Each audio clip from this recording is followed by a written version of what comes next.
Hey, what's up guys? Welcome back to Simple C10. On today's episode, we're going to install the WILWOOD disc brakes, the drop spindles, and the rack and pinion on the front of Sunny.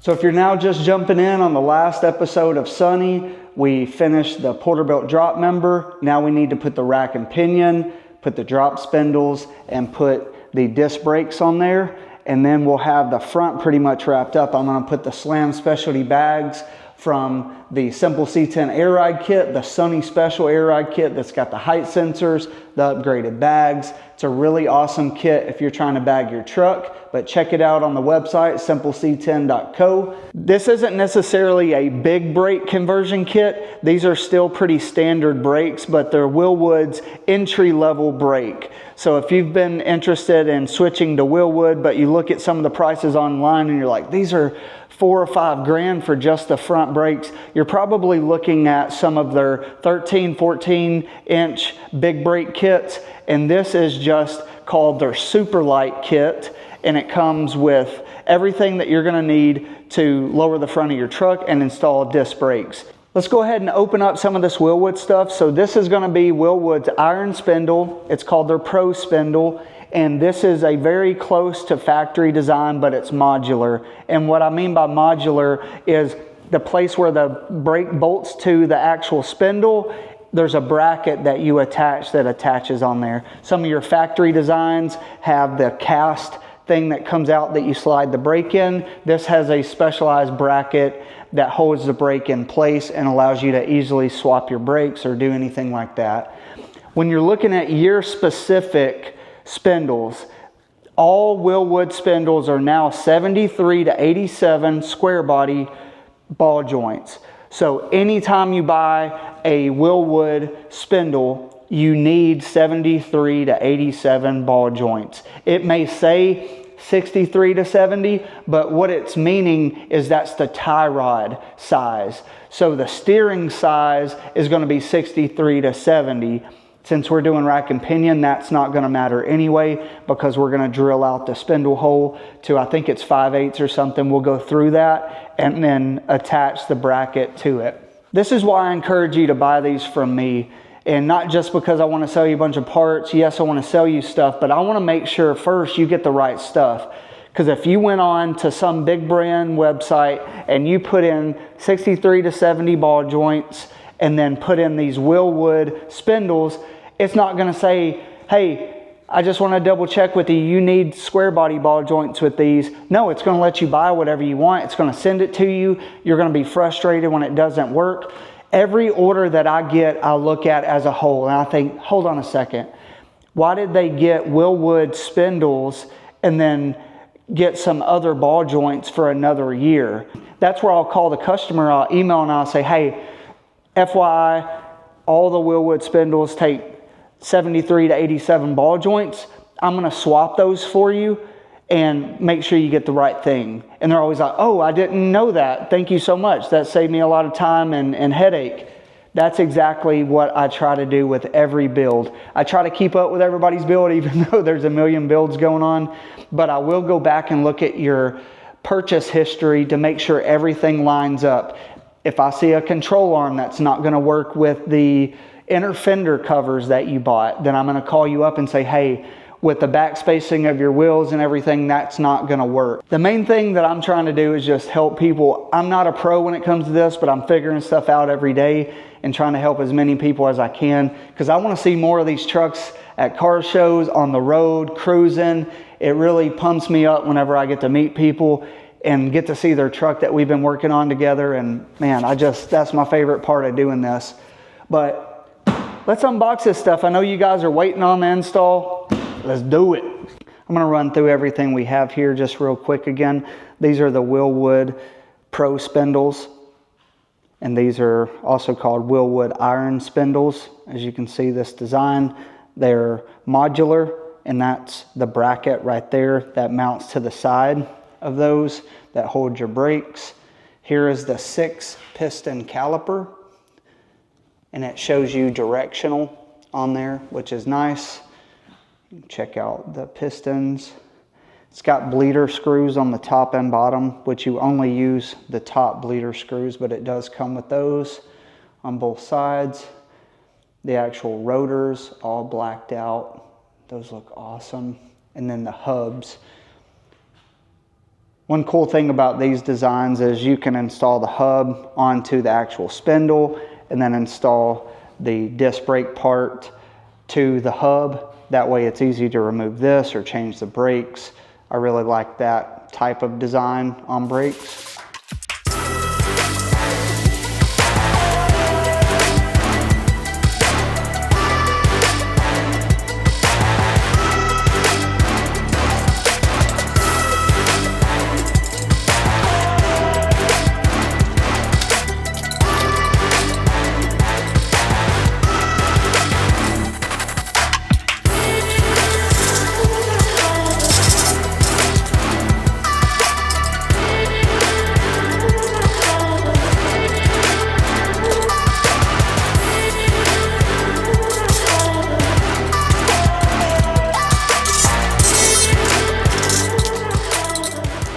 I love how Porterbuilt made this little lip where it fits these ball joint boots perfect. It's really nice seal, looks really great. Before we install the spindles, I want to go ahead and put the bags on there. These are SS7s, Slam Specialty 7s, and they're equivalent to a 2600 bag from Air Max.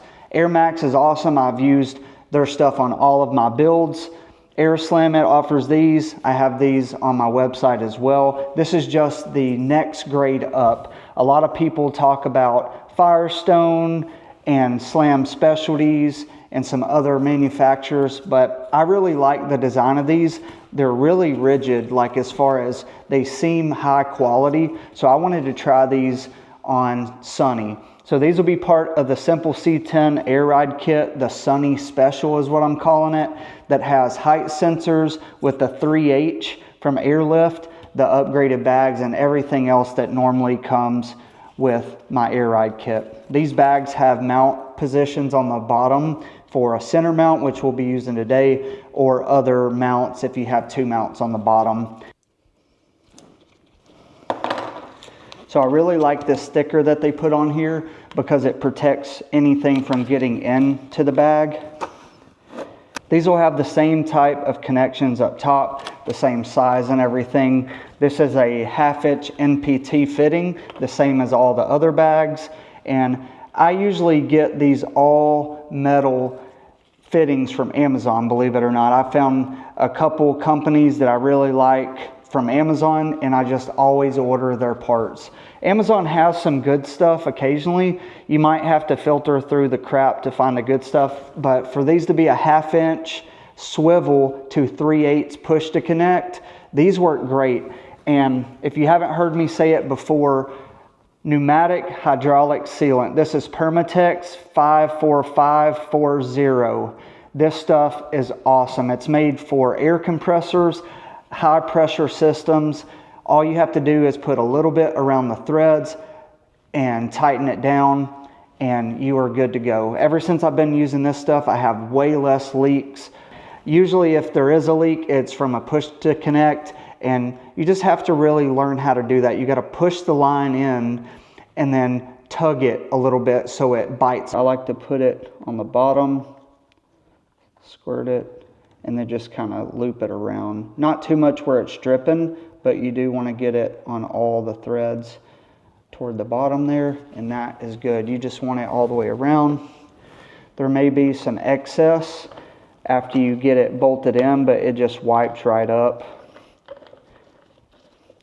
I don't like using white tape or thread dope or anything like that. I like to use this stuff. And I'm kind of, once I find something that works, I like to just stick with it. I like to try some new stuff occasionally, but if I find something I like, I pretty much just stick with it. And I've had people message me like, hey Travis, my fitting isn't going all the way in. These fittings are made to do that. If it gets too tight where you can't turn it, just leave it and let it seal up. This fitting doesn't have to go all the way down. It's actually bad if you tighten this all the way down to that part, then that means it's not getting enough of a seal quickly, and that's where I've seen the most leaks. If this fitting will screw all the way down to where this part of the nut is on the bottom, like bottoming out, that's not a good thing. Installing the bags are pretty straightforward. I like to use one of these. I think it's a 3/8 thread by 1 inch with a washer and a lock washer on there. And the lock washer allows you don't have to use any Loctite or anything like that. It will hold it tight in there for you. And get the top, just slides in right there.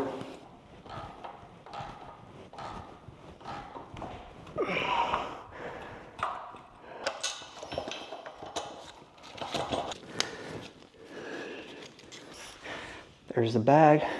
Pretty cool. This little hole right here has the SS logo. The little things, I like how Porterbuilt's upper bag bracket right here kind of matches the contour. It just looks really clean. You can just see how much clearance you get compared to factory like that.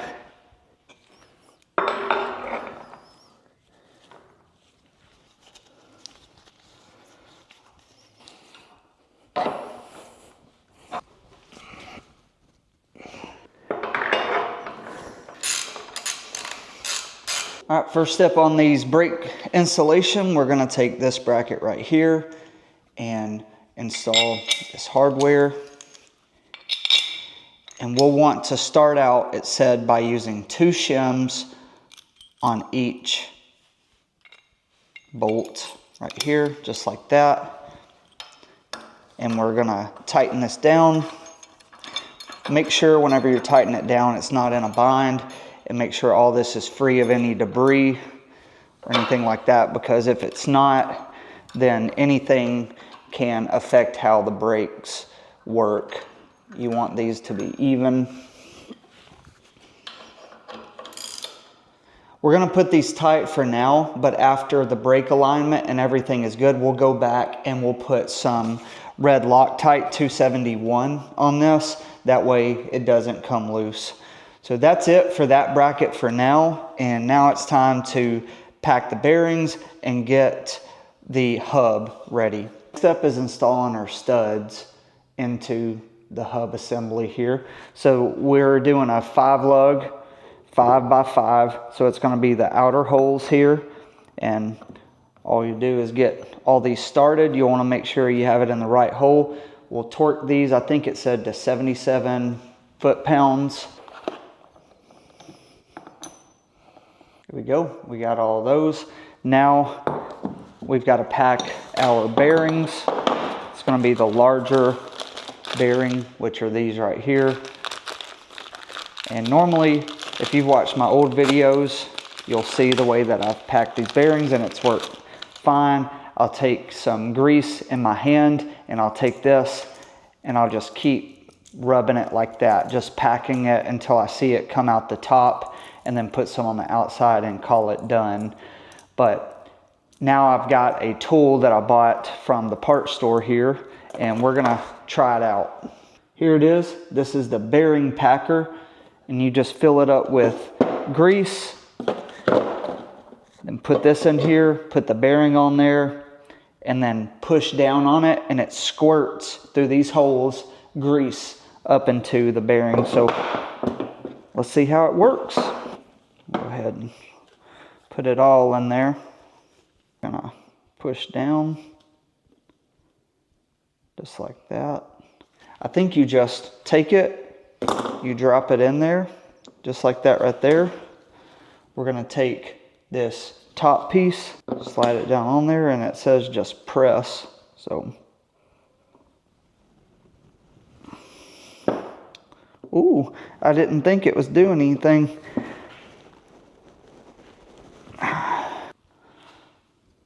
Check that out. Packed it nice. Look at that, squirting out all the edges and everything. Oh yeah, it's weighty. See, pushed it all up in there, squirted out all around the top. Can't ask for anything better than that right there. So I'm just gonna kind of wipe off the excess here. All right, so here's the back side of this, and we're just gonna drop it right in there. We've got 2 of these,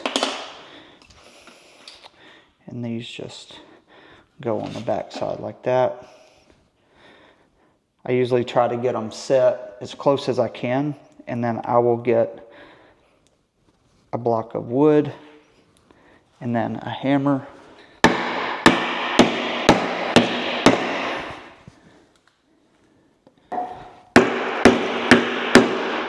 So I slid the front bearing in there, and now we're just going to slide this onto the spindle. Okay. The washer on there, and then the nut.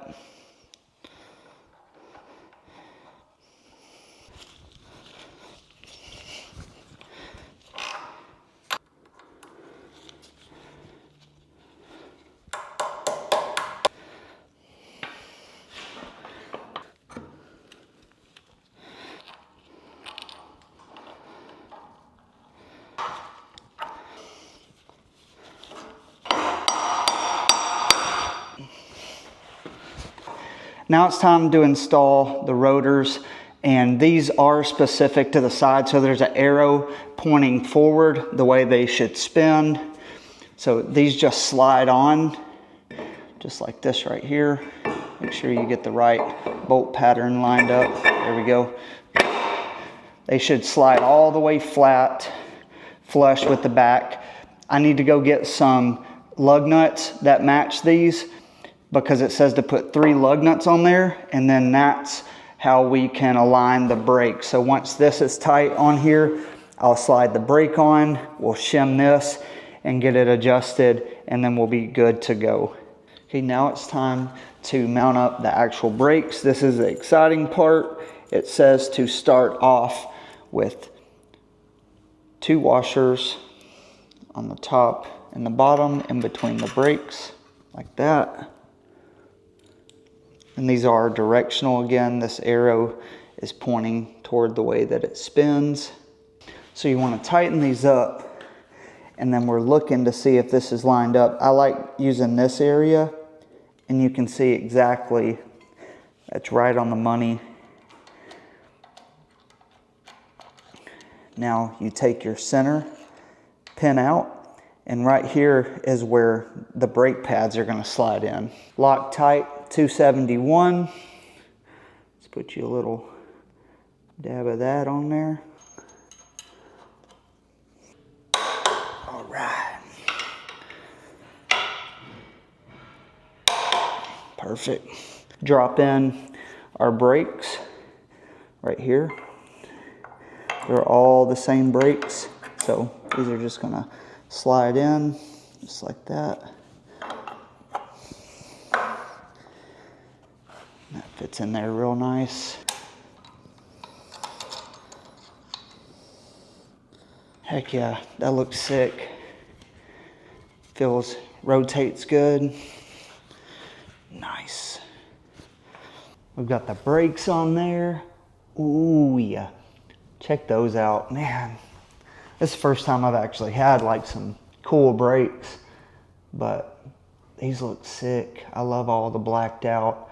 They weren't too bad to install, pretty straightforward. The instructions are really good. I went ahead and greased up all my Zerk fittings, and so all we have left on the front end is the sway bar, which is that powder coat. I won't be able to get to that till later.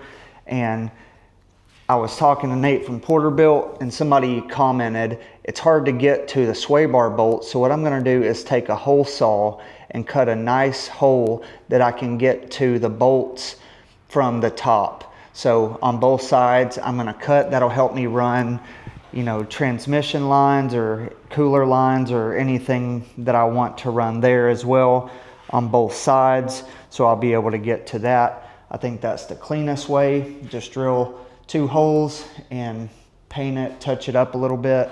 And then the last thing we have is the rack and pinion. So I've taken this rack and pinion. This is like a Mustang rack and pinion. I ordered it from Porterbuilt with the whole kit. And if you order one from my website, this is gonna be what you get. It comes with these rubber bushings, but on the instructions, it says to remove the rubber bushings and use the billet ones that Porterbuilt supplies. So a rack and pinion gives you a lot of upgrades as far as steering geometry goes. You don't have to worry about the big steering shafts moving. This doesn't require you to cut out the frame, notch the frame or anything like that. And you're gonna have power rack. On the GMSS cross member, Tony used a manual rack and that works just fine. This one is a power rack. So it has the fittings here, and then this will go up to a power steering pump on the Holly. But this is just gonna bolt in, and then you can upgrade this to have all the steering components as well, all the joints that you're gonna need, and I've got all those in a box we'll install on a later episode. But right now, we're just gonna get this rack and pinion in there. I've laid out the Porterbuilt instructions. So here is the last 5 pages of the Porterbuilt instructions. And you think, man, that was a lot of pages. Each page basically has a really good photo and just a quick description of what you're gonna be doing. I removed the rubber bushings from there that I just showed you, and these are the new bushings that it comes with, and it comes with the hardware and then the lock nuts. Then right here, we're gonna have to drill out the spindle to 5/8. Drill that out, that way we can put these bolts through each side. And on the tie rod and hardware, it gives you a breakdown of all the different things you need. This is gonna go through the tie rod, through the rack and pinion, and then it's gonna bolt to that through one of these connectors, and the connectors go with the tie rod adjusters. So it shows you step by step how to do all that. Gives you a nice little picture of how it's set up.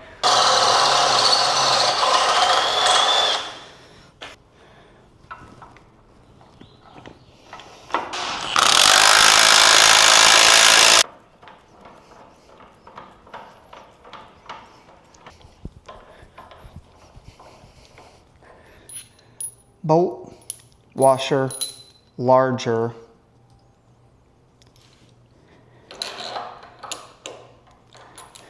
Into here.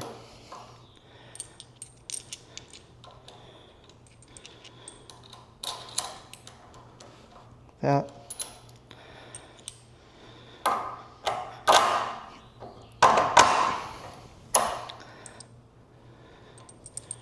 Washer. No.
So check this out.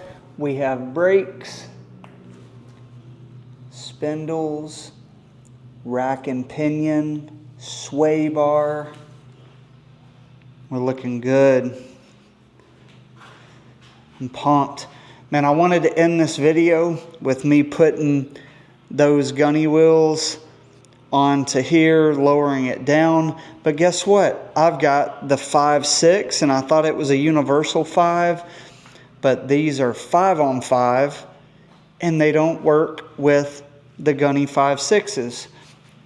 So I'm gonna have to get me some wheels. I did just get a tracking number for my Detroit steel wheels, so they'll be here soon, but I gotta get those powder coated and then I can install them. So excited to show you guys that. But it is time. Next video, I'll throw some wheels on here. We'll get this thing on the ground, flip it around, and start on the back side. Hey guys, thanks again for watching the videos. Don't forget, go to the website, simpleC10.co. You can buy all the parts that I talked about today. It's a great way to support me. A reminder, none of my parts are on eBay or Amazon. They're only on my website. So I don't get credit for anything unless it goes through my website. So make sure to purchase through there. But man, this thing's coming along one step at a time. Just marked a few more things off of the list, and we're getting ready to do the back of Sunny. So stay tuned. On to the next one. Peace.